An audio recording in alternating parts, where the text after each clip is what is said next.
Hello student. आज हम लोग जेई मेन 2022 24 जून को मॉर्निंग में 9 to 12 जो पेपर कंडक्ट हुआ था उसके फिजिक्स पार्ट को सॉल्व करेंगे इस वीडियो में। तो आइए उस पेपर को देखते हैं और उसको सॉल्व करते हैं।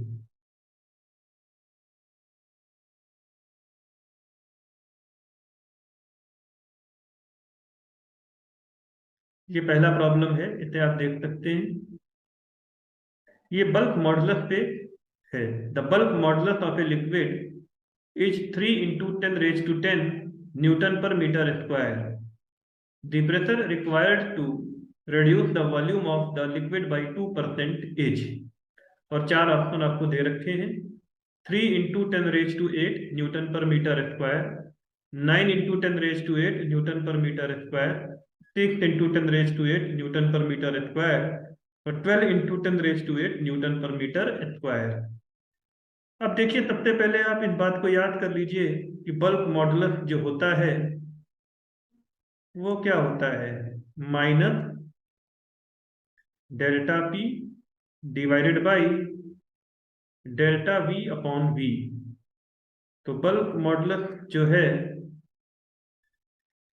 Minus delta P by delta V into V के बराबर होता है। और ये आपने पढ़ा होगा इलास्टिसिटी के चैप्टर में, तो इसी को हम लोग यहाँ पर यूज करते हैं।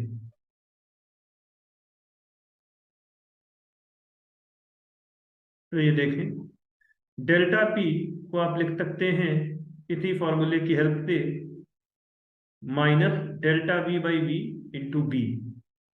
अब वॉल्यूम 2% कम हो रही है, यानी कि फ्रैक्शनल जो चेंज है वो -0.02 है। क्योंकि वॉल्यूम कम हुई है तो डेल्टा वी को नेगेटिव लिया जाएगा। तो डेल्टा पी क्या हो जाएगा, माइनस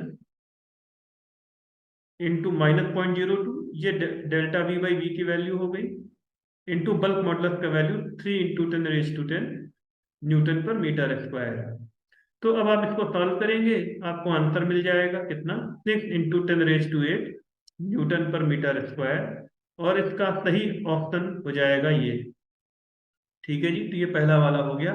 आसान सा सवाल था, जिसको फॉर्मूला ये पता है वो कर लेगा।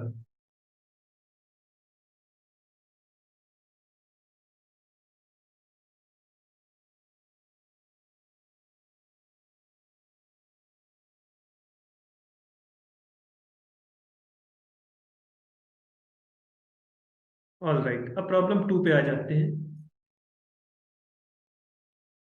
तो ये असर्शन रीजन टाइप प्रॉब्लम था। Given below are two statements. One is labeled as assertion A and the other is labeled as region R. Assertion A. In a uniform magnetic field, speed and energy remain the same for a moving charged particle. Region. Moving charged particle experiences magnetic force perpendicular to its direction of motion. अब चार option दे रखे हैं, both A and R are true and R is the correct explanation of A. Both A and R are true, but R is not the correct explanation of A. A is true, but R is false. A is false, but R is true. इन चारों option में हमको decide करना है।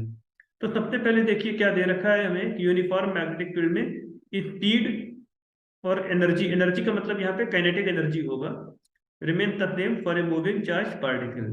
तो ऐसा क्यों होता है, देखिए आपने ये फॉर्मूला पढ़ा हुआ है, कौन सा,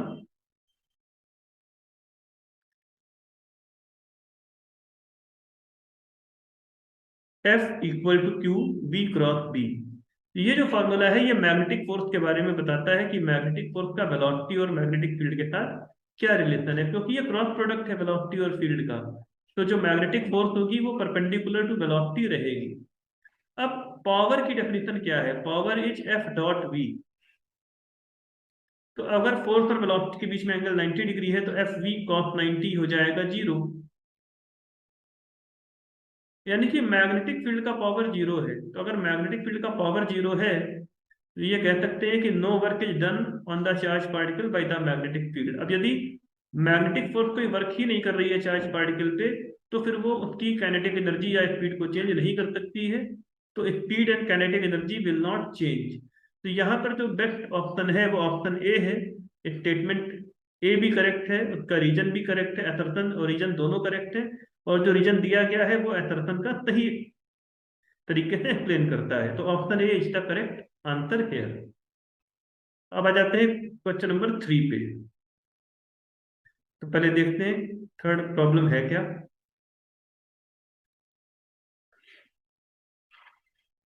जो थर्ड प्रॉब्लम आपको दे रखी है ये इलेक्ट्रिकल सर्किट पे दे रखी है। ये भी एक आसान सी प्रॉब्लम है, लेकिन प्रॉब्लम 1 और 2 के कंपैरिजन में इसमें थोड़ा सा कैलकुलेशन आपको करना है।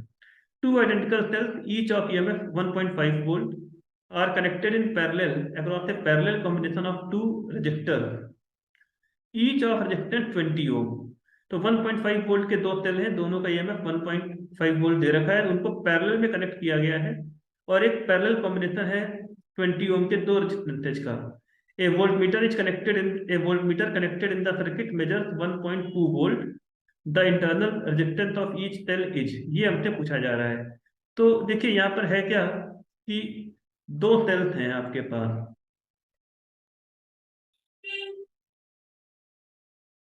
1.5 वोल्ट के, और इनको लगा दिया गया है पैरेलल में।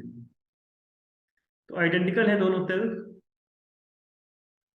अब इंटरनल रेजिस्टेंस हमें इनकी पता नहीं है, वो पता लगानी है। ये इंफॉर्मेशन दे रखी है कि 20 ओम का एक रेजिस्टेंस ये है, और इसी के पैरेलल में एक रेजिस्टेंस और है 20 ओम का। ठीक है जी, ये बात है। और एक वोल्टमीटर जो है ये 1.2 वोल्ट मेजर कर पा रहा है, तो ये वोल्टमीटर यहाँ पर ऐसे लगेगा। ठीक है जी। इसका मीनिंग क्या है? इसका मीनिंग ये है कि 1.5 वोल्ट का जो ईएमएफ है उसमें से 1.2 वोल्ट ही इन रेजिस्टेंसेज के अक्रॉस आया है, और रिमेनिंग कहाँ गया? रिमेनिंग आपका चला गया है इन बैटरीज के अंदर। यानी कि 0.3 वोल्ट का जो पोटेंशियल डिफरेंस है वो इंटरनल रेजिस्टेंस के अक्रॉस अपियर हो रहा है। ठीक है। अब इसको सॉल्व करना आसान है, तो सोल्यूशन देख लेते हैं। देखिए, मान लेते हैं कि आर के रेजिस्टेंस में आई करंट है, तो ऊपर वाले बैटरी में भी आई करंट होगा। अब ये आई और आई का करंट यहाँ पर 2i बन के बाहर आएगा, इधर से 2i का करंट एंटर करेगा एज पर किरचॉफ लॉ। अब ये 2i का जो करंट है दोनों ही 20 ओम के वायर में बराबरी से डिस्ट्रीब्यूट होगा, यानी कि इसमें भी आई चला जाएगा, इसमें भी आई चला जाएगा। अब अगर हम 4 पॉइंट ले लें, point A, B, C, D, और इस पे किरचॉफ सेकंड लॉ अप्लाई कर दें, A to B to C to D to A, ये हमारा लूप है। और इस पे किरचॉफ सेकंड लॉ अप्लाई कर दें तो बैटरी के अक्रॉस पोटेंशियल ड्रॉप क्या होता है? ई माइनस आई आर। तो ई माइनस आई आर, फिर बी टू सी पे कोई पोटेंशियल ड्रॉप नहीं होगा, टी टू डी पे माइनस आई आर, तो ये माइनस आई आर हो गया। फिर डी टू ए पे कोई पोटेंशियल ड्रॉप नहीं होगा, तो E minus I R equal to 0। तो इसमें स्मॉल आर की वैल्यू कितनी आ जाएगी? स्मॉल आर की वैल्यू अपने को मिल जाएगी। ठीक है ना, E minus I R by I. अब हमें आई चाहिए, तो देखो ये दे रखा है कि 1.2 वोल्ट का पोटेंशियल डिफरेंस इस वोल्टमीटर की रीडिंग में आ रहा है, यानी कि किसी भी एक रेजिस्टेंस के अक्रॉस कितना पोटेंशियल डिफरेंस है? 1.2 वोल्ट का है। तो आई आर जो होगा वही वोल्टमीटर की रीडिंग हो जाएगी। तो आई की वैल्यू कितनी हो जाएगी? 1.2 volt by 20, it will be 0.06 ampere. यानी कि इन दोनों ही रेजिस्टेंसेज में और किसी भी एक बैटरी में जो करंट है वो 0.06 एम्पियर का करंट है। ठीक है। और आई आर की वैल्यू भी अपने को मिल चुकी है। आई आर की वैल्यू कितनी है? 1.2 वोल्ट है। तो अब आर की वैल्यू जो हमें चाहिए, one E 1.5 volt minus I are, तो आई आर की वैल्यू 1.2 वोल्ट, तो 1.5 माइनस 1.2 डिवाइडेड बाई आई, और आई का वैल्यू कितना है? 0.06। तो ये बेटा क्या बनेगा? ये बन जाएगा 0.3 अपॉन 0.06, 0.3 वोल्ट अपॉन 0.06 एम्पियर। तो ये आप कैलकुलेट कर लें, आंसर आ जाएगा 5 ओम। तो इसका जो करेक्ट आंसर है वो 5 ओम आ रहा है। और हमारा करेक्ट ऑप्शन हो जाएगा ऑप्शन सी। तो यहाँ पे सी इज द करेक्ट आंसर, ये हो गया। इसके बाद आ जाते हैं प्रॉब्लम 4 पे।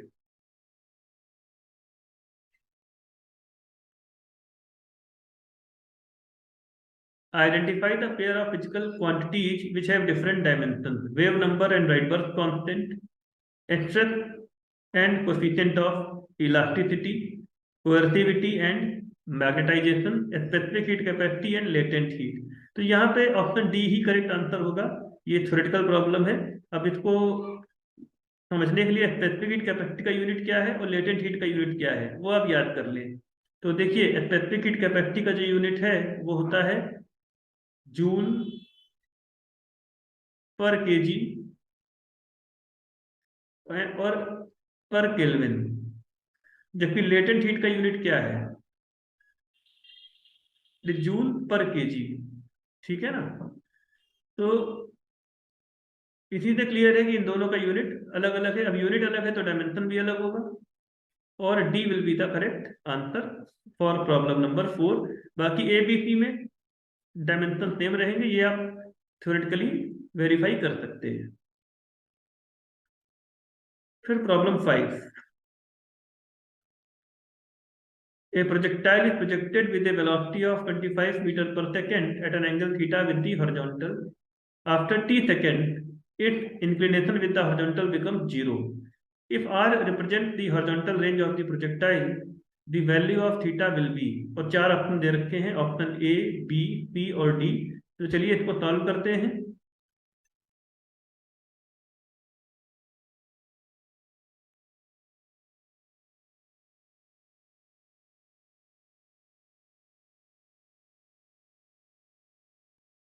तो सबसे पहले तो डायग्राम देखते हैं। ये वर्टिकल डायरेक्शन है वाई एक्सिस, ये हॉरिजॉन्टल डायरेक्शन है एक्स। प्रोजेक्टाइल को 25 मीटर पर सेकंड की वेलोसिटी से प्रोजेक्ट किया गया है हॉरिजॉन्टल से थीटा के एंगल पर। हाईएस्ट पॉइंट पर इसकी वेलोसिटी हो जाएगी 25 cos थीटा। और इसकी इनिशियल वर्टिकल वेलोसिटी कितनी है? 25 sin थीटा। तो इसका ऊपर जाने का जो टाइम होगा वो t हो जाएगा 25 sin थीटा बाई जी। ये कैसे आएगा? ये ऐसे आ जाएगा कि V Y is equal to U Y plus A Y into T. तो हाईएस्ट पॉइंट पे वर्टिकल वेलोसिटी तो 0 हो गई। इनिशियल वर्टिकल वेलोसिटी कितनी है? 25 sin थीटा। और ए वाई की वैल्यू कितनी है? -g into T. तो इससे टाइम की वैल्यू आ जाएगी 25 sin थीटा बाई जी। तो ये टाइम आपका आ गया 25 sin थीटा बाई जी के बराबर ये हो गया। ठीक है ना? तो ये क्लियर है। अब ये तो बात आप जानते ही हो कि टाइम ऑफ एसेंट, ऊपर जाने का जो टाइम है, सेम हॉरिजॉन्टल लेवल पे नीचे आने का जो टाइम है वो बराबर होते हैं। तो टाइम ऑफ फ्लाइट हो जाएगा 2t। तो टाइम ऑफ फ्लाइट कितना हो जाएगा? 2t हो जाएगा। इसके बाद अगर हम रेंज की बात करें तो हॉरिजॉन्टल रेंज हो जाएगी horizontal velocity into time of flight. तो 25 cos थीटा इंटू 2t। तो cos थीटा की वैल्यू इससे आ जाएगी r/50t, क्योंकि देखो 25 इंटू 2 50 हो जाएगा। तो range will be 50t cos theta.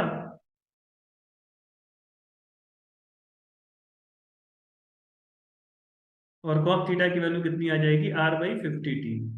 अब ये बात भी आप रिकॉल करें कि टाइम कितना आया था? टाइम आया था 25 sin थीटा बाई जी। तो 25 की वैल्यू बेटा कितनी है? G T by sine theta. 25 कितना है? G T by sine theta. तो 50t, आप 50t को क्या कह सकते हो? 50t को आप कह सकते हो, इसी को 2t से मल्टीप्लाई कर दो।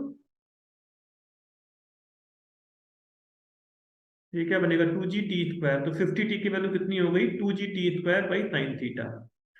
तो 50t का वैल्यू कितना हो गया है? 2g t² by sine theta. और यहां से अब आप cos थीटा में यदि पुट करेंगे, आप यदि cos थीटा में पुट करेंगे तो cos थीटा हो जाएगा R upon 2g t² by sine theta. ठीक है जी, ये कैसे हमने किया आप देख सकते हैं। cos थीटा कितना था, R बाई 50t था, और 50t की वैल्यू कितनी है, 2g t² by sine theta, और वहीं से हमने ये कर दिया। तो cos थीटा हो गया R upon 2g t² by sine theta, ये बन जाएगा R sine theta upon 2g t²।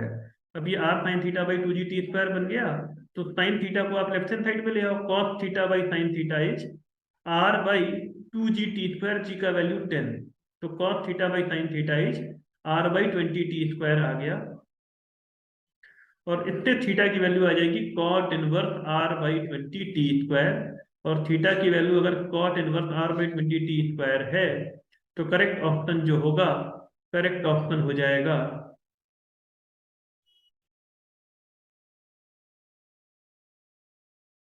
Option D will be the correct option. ठीक है जी, ये प्रॉब्लम थोड़ा सा क्या कहेंगे मॉडरेट लेवल पे था, और इसमें थोड़ा सा टाइम लगेगा, बच्चों को 2-3 मिनट लगेगा, 2 से 3 मिनट लगना चाहिए।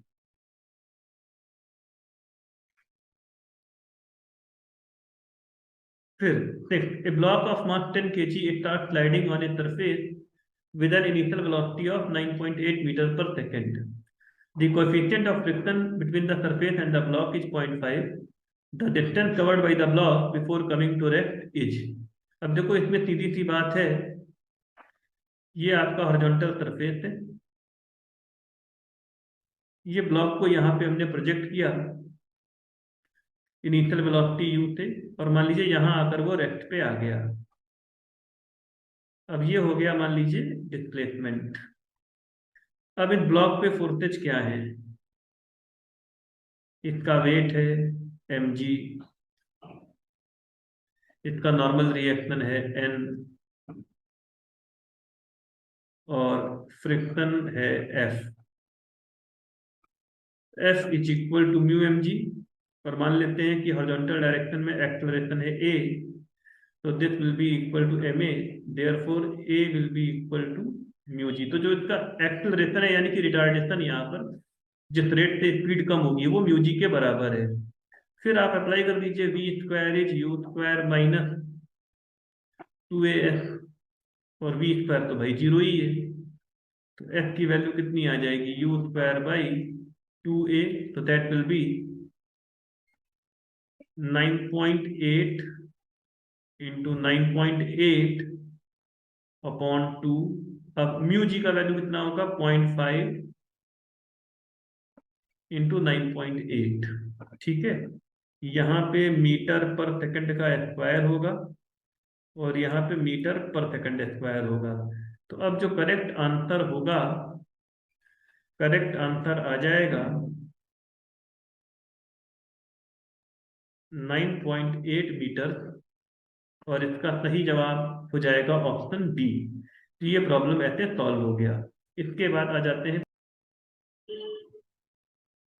ए boy ties a stone of mass 100 gram to the end of a 2 metre long string and whirls it around in a horizontal plane. The string can withstand the maximum tension of 80 newtons. If the maximum speed with which the stone can revolve is k by pi revolution per minute, the value of k is, assume the string is massless and unstretchable. Four options are given: 400, A, option B 300, option C 600, and option D 800।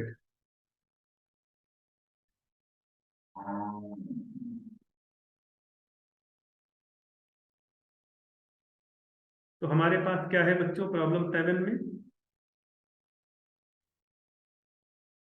ये एक vertical line है, और यहाँ पे string का एक and fix हो रखा होगा, और स्ट्रिंग का जो दूसरा एंड है उस पर एक पार्टिकल बंधा हुआ है जिसका मास m है, m हमें दे रखा है। और ये पार्टिकल एक आर रेडियस के सर्किल पे चल रहा है। ये एक आर रेडियस के सर्किल पे चल रहा है।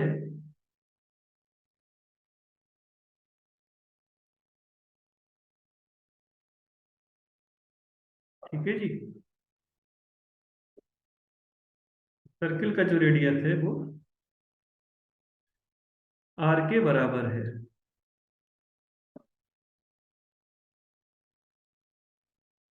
अब हमें एक स्ट्रिंग का लेंथ एल दे रखा है और इसकी जो ब्रेकिंग टेंशन है वो दे रखी है।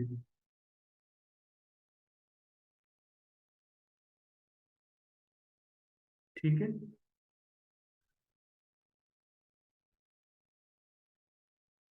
तो ब्रेकिंग टेंशन कितनी दे रखी है? 80 न्यूटन के बराबर दे रखी है। मास कितना दे रखा है? मास में दे रखा है 100 ग्राम, दैट इज 0.1 kg।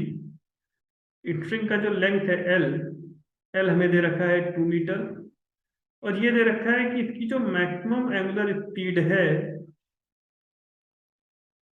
तो maximum angular speed is k/पाई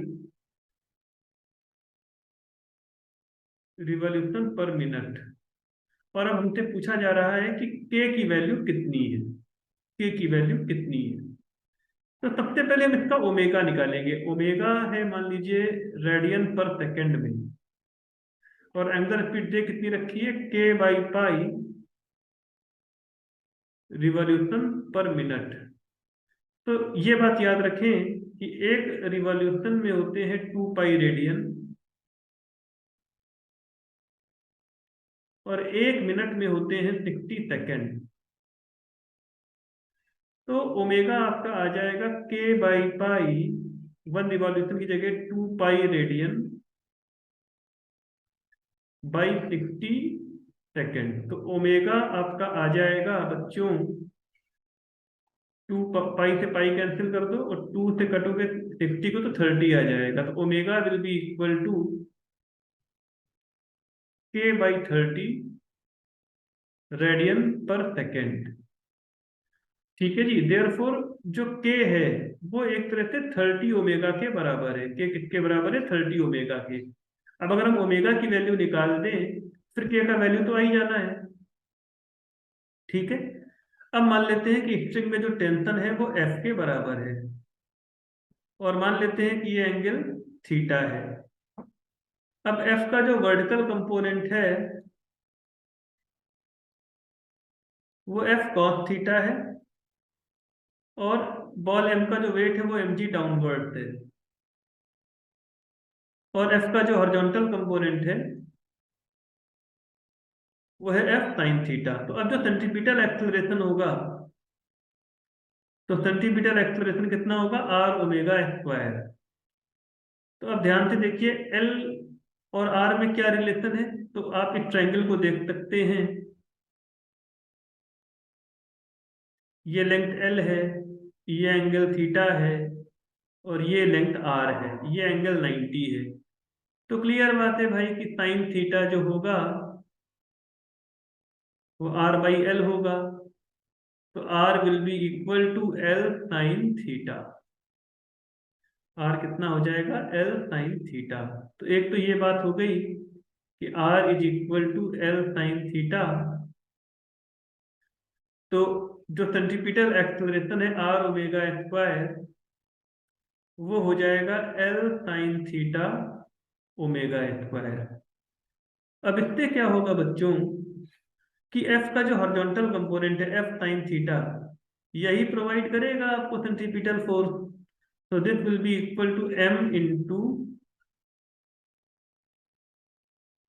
L sine theta omega square. अब साइन थीटा से साइन थीटा कैंसिल कर दो, तो क्लियर है कि भाई omega square will be equal to F/ml, and that will be equal to 80 newton upon 0.1 kg into 2 metre. तो omega square की वैल्यू आ जाएगी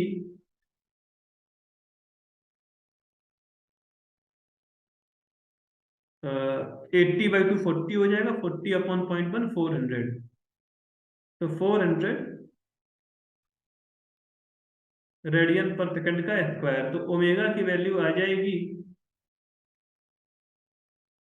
20 रेडियन पर सेकंड। तो ओमेगा 20 रेडियन पर सेकंड आ गया। मैक्सिमम इतना ही एंगुलर स्पीड आप दे सकते हैं। तो यदि ओमेगा 20 आ गया है तो फिर जो के का वैल्यू है वो 30 ओमेगा है।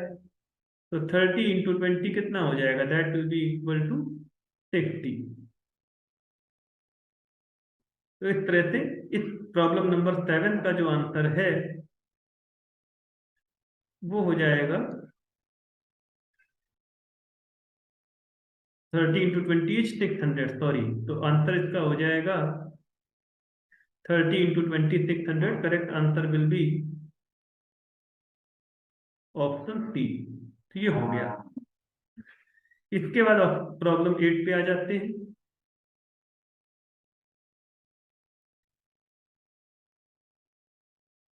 A vertical electric field of magnitude 4.9 into 10 raised to 5 Newton per coulomb just prevents a water droplet of mass 0.1 gram from falling.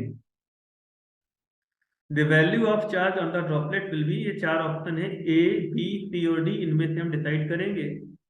तो देखिए ये तो सिंपल सा सवाल है कि भाई एक वाटर ड्रॉपलेट है, उस पर कुछ चार्ज है Q। इलेक्ट्रिक फील्ड मान लीजिए अपवर्ड थे, तो इलेक्ट्रिक फोर्स है QE, और QE ने mg को बैलेंस करके रखा हुआ है, तभी तो ये नीचे नहीं गिर पा रही है। तो QE माइनस mg बराबर 0। और Q का वैल्यू कितना आ जाएगा? mg/e। अब इसकी जो कैलकुलेशन वाली बात है, तो Q will be equal to mass कितना है? 0.1 ग्राम, यानी कि 10⁻⁴ kg। ये तो मास हो गया। G की वैल्यू कितनी है? 9.8 मीटर पर second square, divided by electric field. Electric field कितनी है? 4.9 इंटू 10⁻⁵ न्यूटन पर कुलम। अब ये आपका हो जाएगा 2 इंटू 10⁻⁹ कूलम। तो सही आंसर इसमें बी हो जाएगा। Option B will be the correct answer.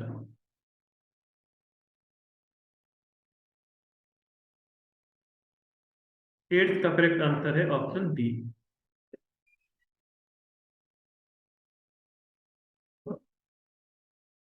इसके बाद आ जाते हैं प्रॉब्लम 9th पे।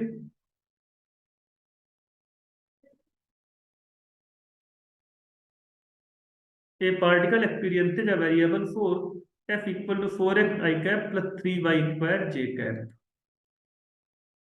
4x i cap plus 3y² j cap.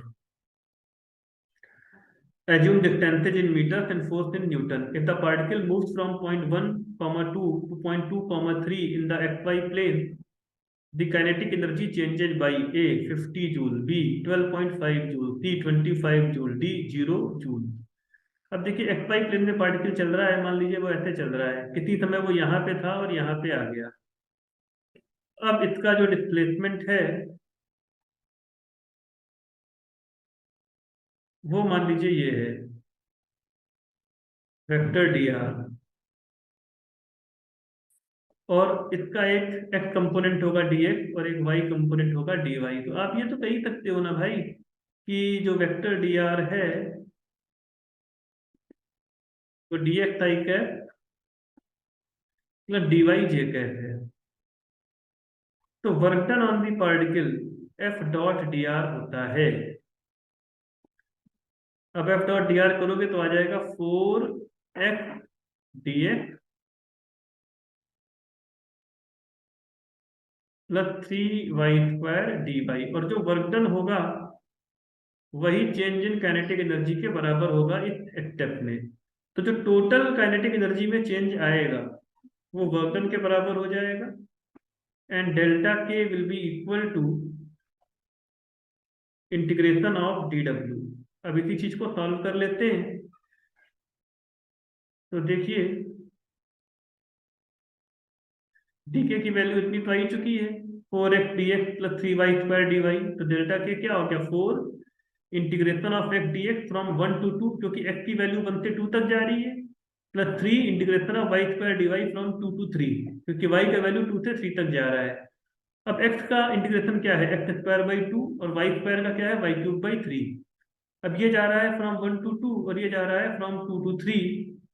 तो डेल्टा के इज 4, 4 - 1/2, और ये 3, 3 cube,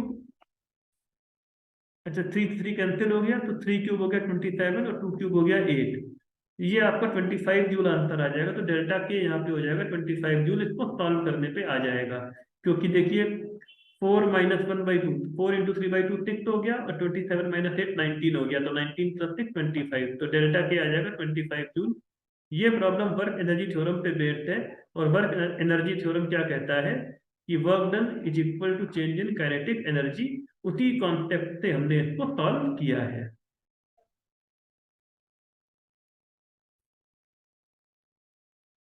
The approximate height from the surface of Earth at which the weight of the body becomes 1/3 of its weight on the surface of Earth is, तो radius of Earth is 6400 kilometers and √3 is 1.732। तो हमसे क्या पूछा जा रहा है कि अर्थ के सरफेस से कितनी हाइट पर बॉडी का weight 1/3 of it weight on the surface of earth हो जाएगा।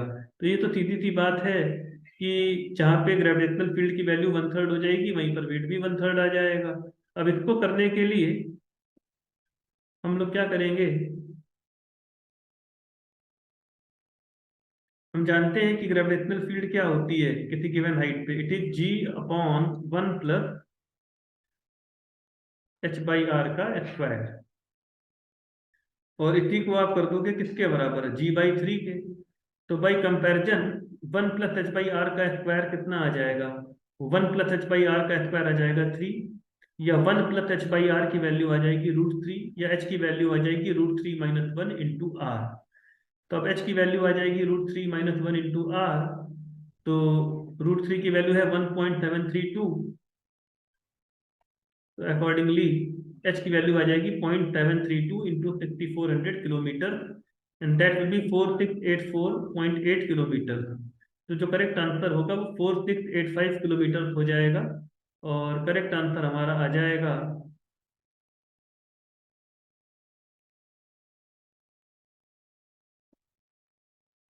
करेक्ट आंसर आ जाएगा अपना ऑप्शन बी। तो B is the correct answer. फिर problem 11, a resistance of 40 ohm is connected to a source of alternating current rated 220 volt 50 hertz. Find the time taken by the current to change from its maximum value to RMS value. अब देखिए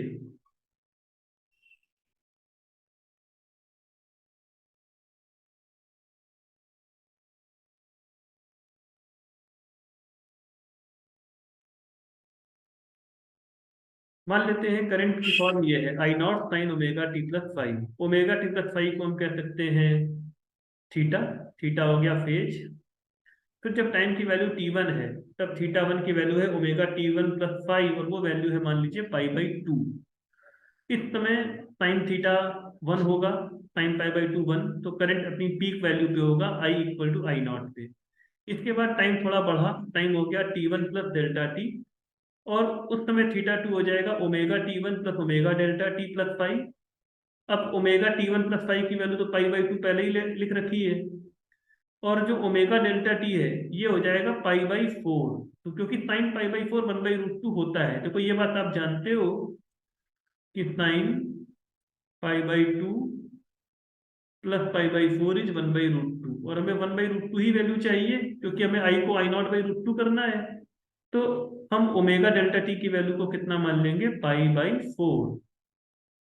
इससे क्या होगा,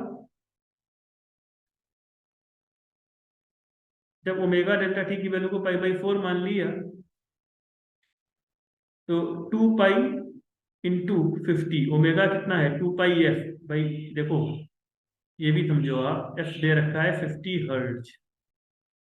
और omega क्या होता है 2 पाई f radian per second. तो 2 pi into 50 into delta T, ये पाई/4 हो गया। अब इसको अगर आप सॉल्व कर लें तो डेल्टा टी आपका आ जाएगा how much, delta T will be, pi से पाई कैंसिल हो गया, 50 इंटू 200, 1/400 सेकेंड। तो ये आपका 2.5 मिली सेकेंड आंसर आ जाएगा और करेक्ट आंसर हो जाएगा option A.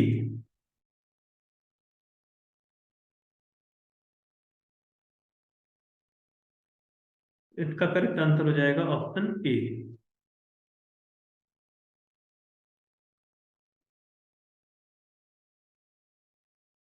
The equations of two waves are given by 5 sin 2 pi x minus vt, y2 equal to 3 sin 2 pi x minus vt plus 1.5 centimeter.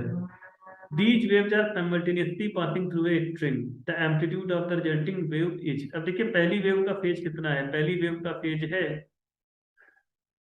2 pi x minus 2 pi vt, और दूसरी wave का phase क्या है, इसका phase है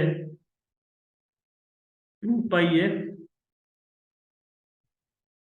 minus 2 पाई vt plus 2 pi into 1.5। तो अब आप ध्यान से देखो, θ2 माइनस θ1 जो फेज डिफरेंस है वो 3 पाई के बराबर है, यानी कि integral multiple of pi, odd multiple of pi. ये क्या है, ऑड मल्टीपल ऑफ पाई। तो ये तो डिस्ट्रक्टिव इंटरफेरेंस की कंडीशन है, और क्योंकि ये डिस्ट्रक्टिव इंटरफेरेंस की कंडीशन है तो अब तो क्लियर हो गया ना, एम्पलीट्यूड एक दूसरे को कैंसिल आउट करेंगे और जो रिजल्टेंट एम्पलीट्यूड होगा वो हो जाएगा 5 centimetre minus 3 centimeter. So the correct answer will be 2 centimeters. Option A will be the correct answer.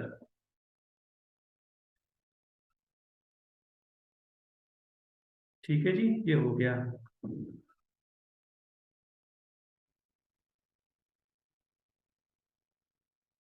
तो आ जाते हैं प्रॉब्लम 13 पे।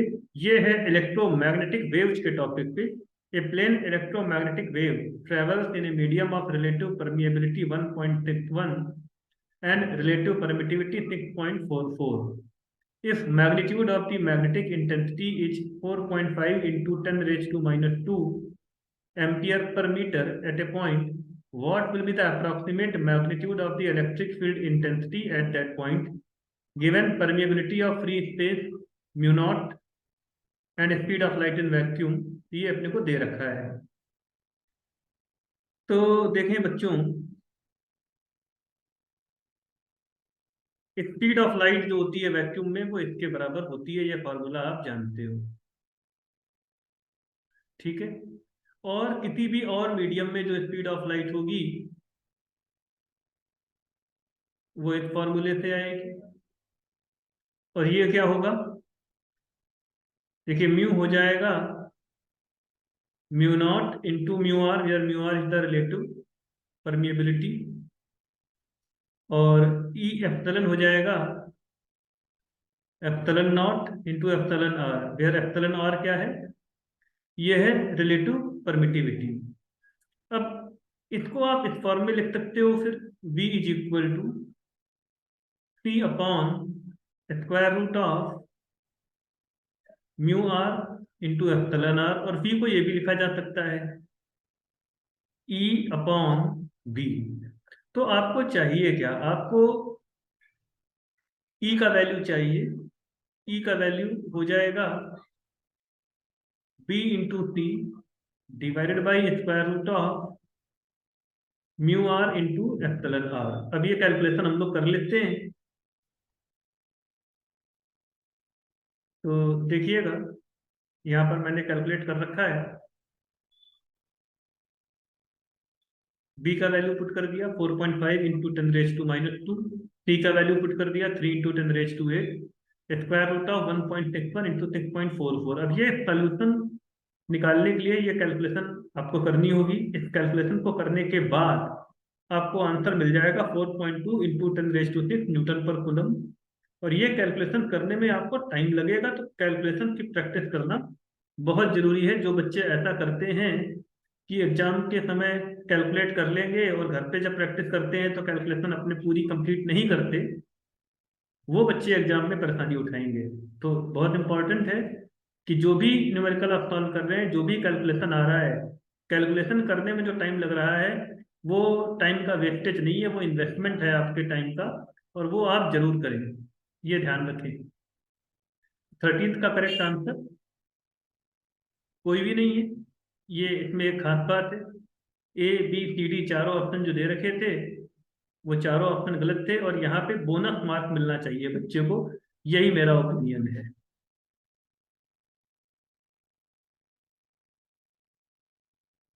अब प्रॉब्लम 14 पे आ जाते हैं। ये थ्योरेटिकल क्वेश्चन है, ठीक है जी। चार ऑप्शन दे रखे हैं, choose the correct option from the following option given below.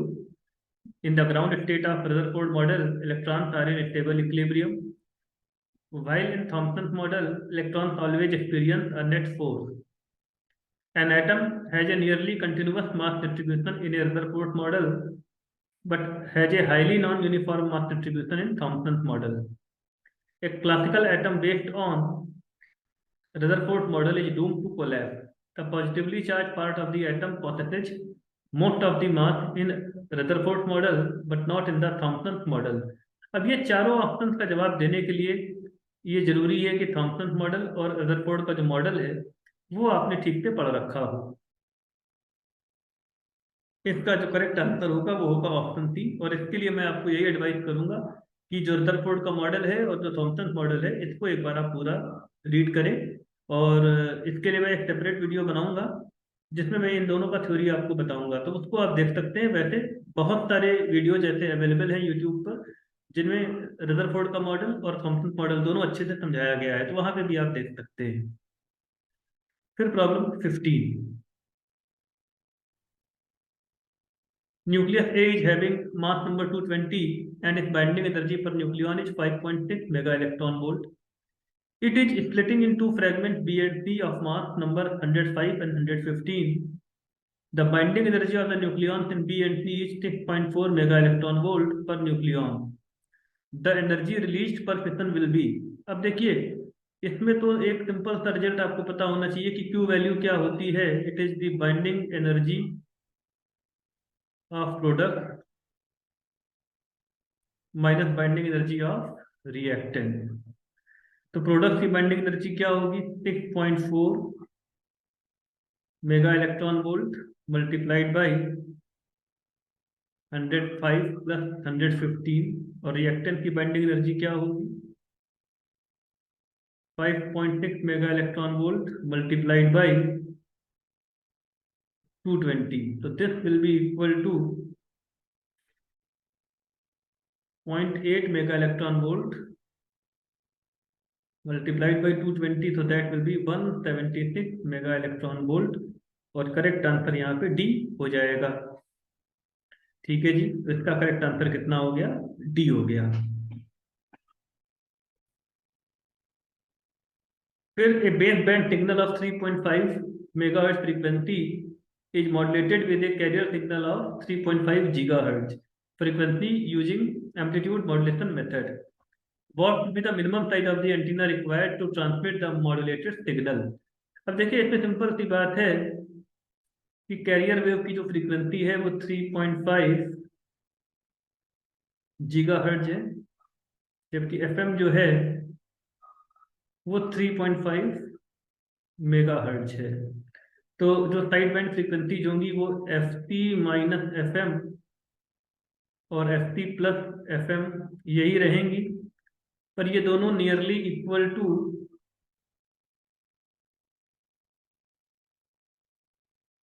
F T ही रहेंगी। देयरफॉर जो विड्थ ऑफ एंटीना रिक्वायर्ड है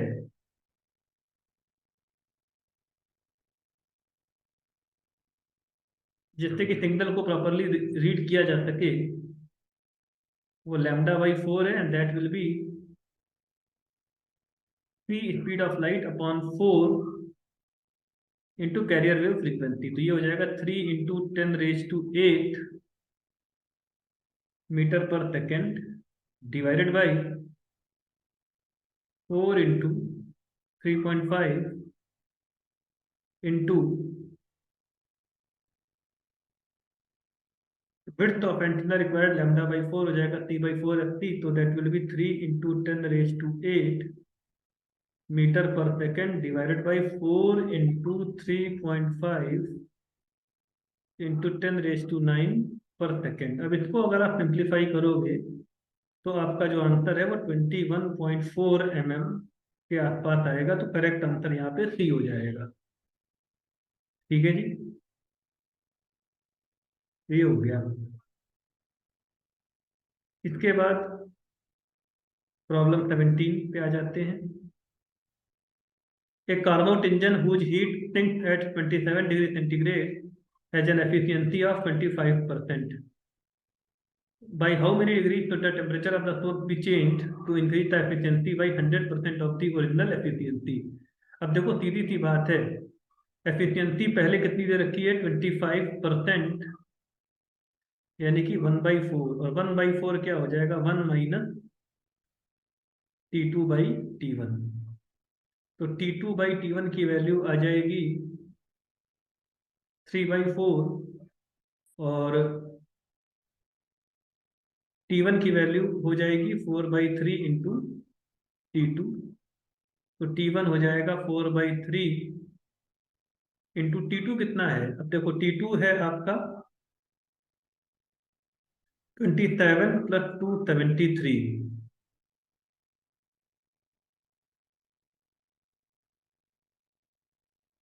यानी कि 300 केल्विन। तो 4/3 इंटू 300, तो पहले T1 कितना है बच्चों 400 केल्विन के बराबर है। अब एफिशिएंसी को 100% बढ़ा देना है, यानी कि अब एफिशिएंसी हमें कर देनी है 1/2। एफिशिएंसी कितना कर देना है 1/2 कर देना है। तो अब इससे होगा ये कि 1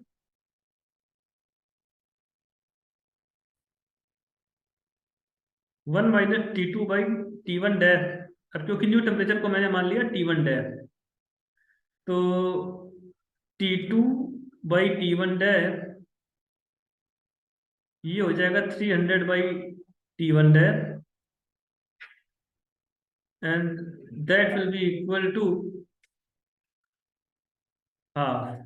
देयरफॉर T1 डैश की वैल्यू कितनी आ जाएगी 600 केल्विन। तो सोर्स का टेम्परेचर 400 केल्विन था, उसको 600 केल्विन कर देना है, तो इंक्रीज करना पड़ेगा टेम्परेचर, और इंक्रीज इन टेम्परेचर जो होगा that will B 600 kelvin minus 400 kelvin, तो दैट विल बी 200 केल्विन। इतना टेम्परेचर आपको बढ़ाना होगा। तो करेक्ट आंसर यहाँ पे इंक्रीज बाई 200 डिग्री सेंटीग्रेड हो जाएगा, क्योंकि 200 केल्विन से हम टेम्परेचर बढ़ाएं या 200 डिग्री सेंटीग्रेड से हम टेम्परेचर बढ़ाएं एक ही बात है। करेक्ट आंसर यहाँ पे बी हो जाएगा। इस तरह से आपका प्रॉब्लम सॉल्व हो गया।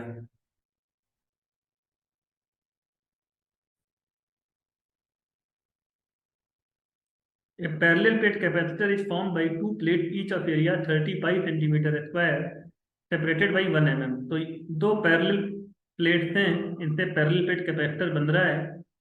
इनका एरिया A है और सेपरेशन बिटवीन द प्लेट से D। एरिया की वैल्यू हो जाएगी 30 पाई इंटू 10⁻⁻4 मीटर स्क्वायर, और D की वैल्यू हो जाएगी 10⁻³ मीटर। अब मान लीजिए कि इस प्लेट पे चार्ज है Q और इस प्लेट पे चार्ज है -Q, और इनके बीच में एक मटेरियल है जिसकी डाइलेक्ट्रिक स्ट्रेंथ आपको दे रखी है, ठीक है ना। और वो जो डाइलेक्ट्रिक स्ट्रेंथ है वो कितनी है, it is 3.6 into 10⁻7 volt per metre.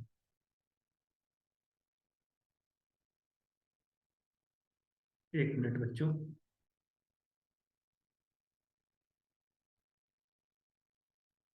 अब डाइलेक्ट्रिक स्ट्रेंथ कैपेसिटर की कितनी है 3.6 into 10⁻7 volt per metre.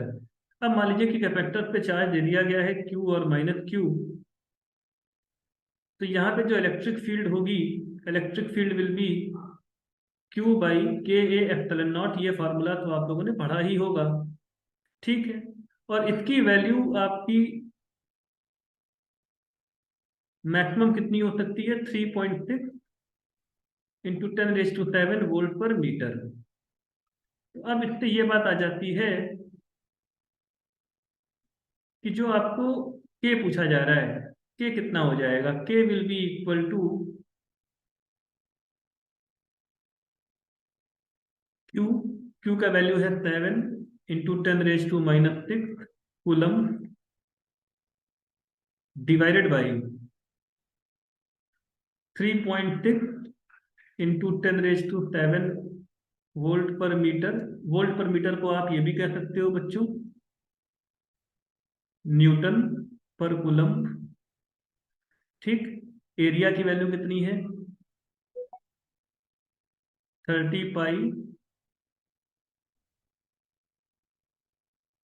Into 10⁻⁻4 metre square multiplied by the value of 1/ε0। अब ध्यान से देखो आप, 1/4πε0 की वैल्यू आपको दे रखी है। तो 1/ε0 की वैल्यू कितनी हो जाएगी? 4π×9 × 10⁻⁹ newton metre square by coulomb square, ठीक है जी। ये वैल्यू हो जाएगी 1/ε0 की। तो इस वैल्यू को भी यहीं पे हमें पुट करना है। तो उसके लिए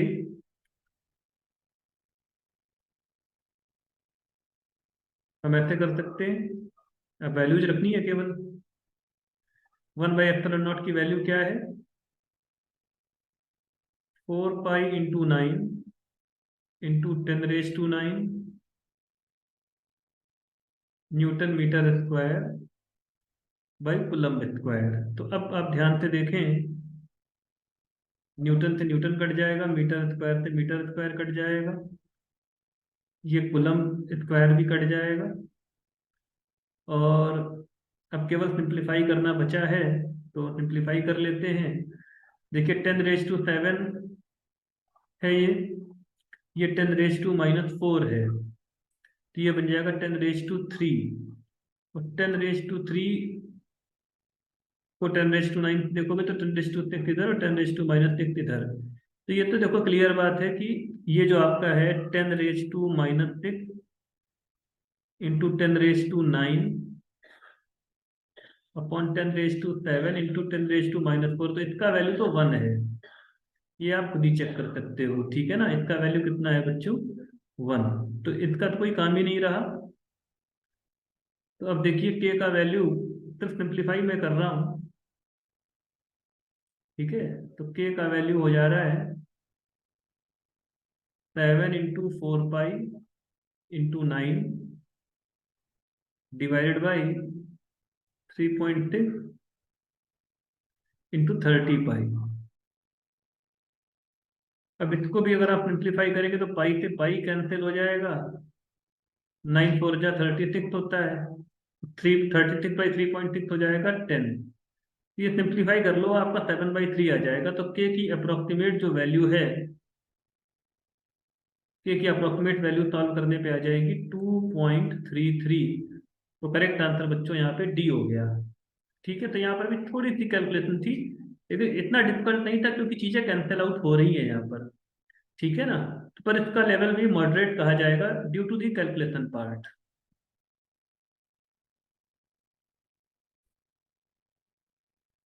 Now problem 19th, the magnetic field at the center of a circular coil of radius r due to current I flowing through it is B. The magnetic field at a point along the distance r/2 from the center is।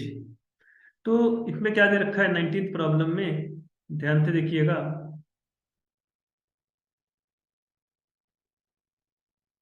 ये एक circular coil है जिसमें I current है, इसका जो radius है वो r है। तो इसके सेंटर पे मैग्नेटिक फील्ड बी है। अब ये फॉर्मूला तो आप जानते ही हो कि सेंटर पे जो मैग्नेटिक फील्ड होती है वो होती है μ0I by 2r, where r क्या है, इसका रेडियस है। अब एक इसी रिंग के एक्सिस पर एक दूसरा पॉइंट है जिसकी दूरी है r/√2, यानी कि ये x की वैल्यू है।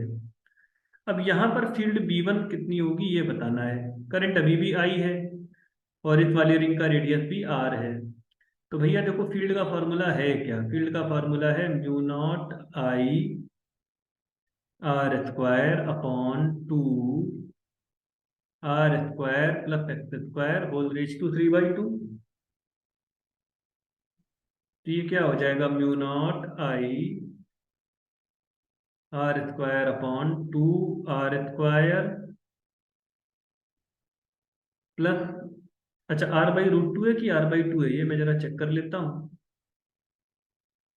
इट इज r/2 बच्चों, ये r/2 है, r/√2 नहीं है, r/2 है। तो इसको r/2 कर देते हैं तो r²/4 आ जाएगा इधर, एंड होल रेज टू 3/2। तो बच्चों अब देखो B1 क्या हो जाएगा, μ0I r²/2r³ 1+1/4 whole raise to 3/2, और ये हो जाएगा μ0I/2r 1/5/4 होल रेज टू 3/2। ठीक है। अब जो μ0I/2r है ये तो आपका B हो गया। ठीक है, तो B1 बन जाएगा B इंटू 4⁵3/2 डिवाइडेड बाई 5√5। ये आपका हो जाएगा B इंटू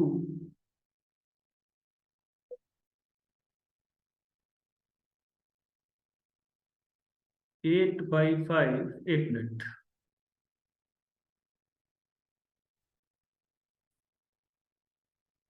ये हो जाएगा B इंटू 8/5√5। और इसको अब मैं फाइनली क्या कह सकता हूं, तो मैं यहां लिख दे रहा हूं B1 इज B इंटू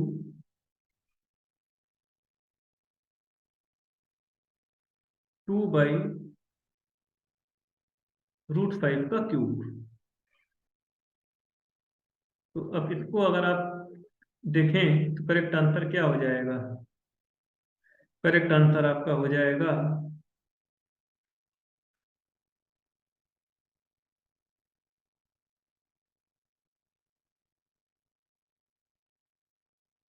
सी। तो करेक्ट आंसर यहाँ पे सी हो जाएगा।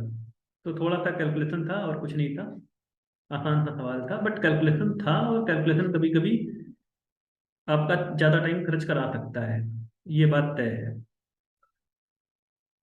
फिर प्रॉब्लम नंबर 20 पे आ जाते हैं।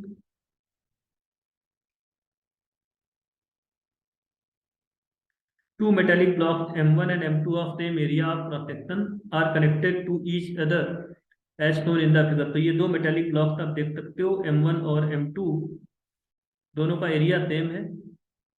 If the thermal conductivity of M2 is K, then the thermal conductivity of M1 will be, assume steady state heat conduction। अब steady state heat conduction में क्या होता है, रेट ऑफ हीट फ्लो क्या होता है, रेट ऑफ हीट फ्लो होता है KA into temperature difference across the end divided by length of the slab. तो अब जैसे पहला वाला है, पहले वाले में रेट ऑफ हीट फ्लो क्या होगा, K1A।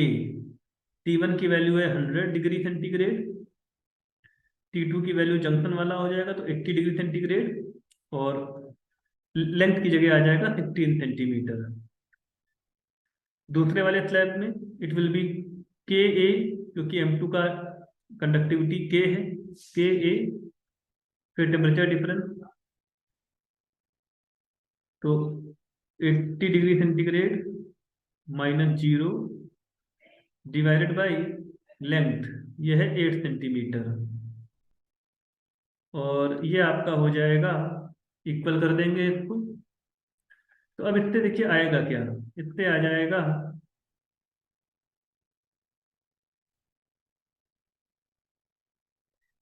K1 into 20 is 2K into 80। ठीक है, तो अब इससे क्लियर है बात कि भाई K1 जो है वो 8K के बराबर है। तो इस प्रॉब्लम में करेक्ट आंसर हो जाएगा K1 इज 8K। यहाँ पे सिर्फ इतनी बात आपको जानना जरूरी था कि किसी भी कंडक्टिंग स्लैब में अगर दोनों एंड का टेम्परेचर T1 और T2 है और क्रॉस सेक्शनल एरिया A है, लेंथ ऑफ द स्लैब है L, तो rate of heat flow is K A temperature difference by L। इसी फॉर्मूले का एप्लीकेशन था और आंसर यहाँ पे 8 आ गया। ठीक है जी, तो ये हो गया हमारा 20th प्रॉब्लम।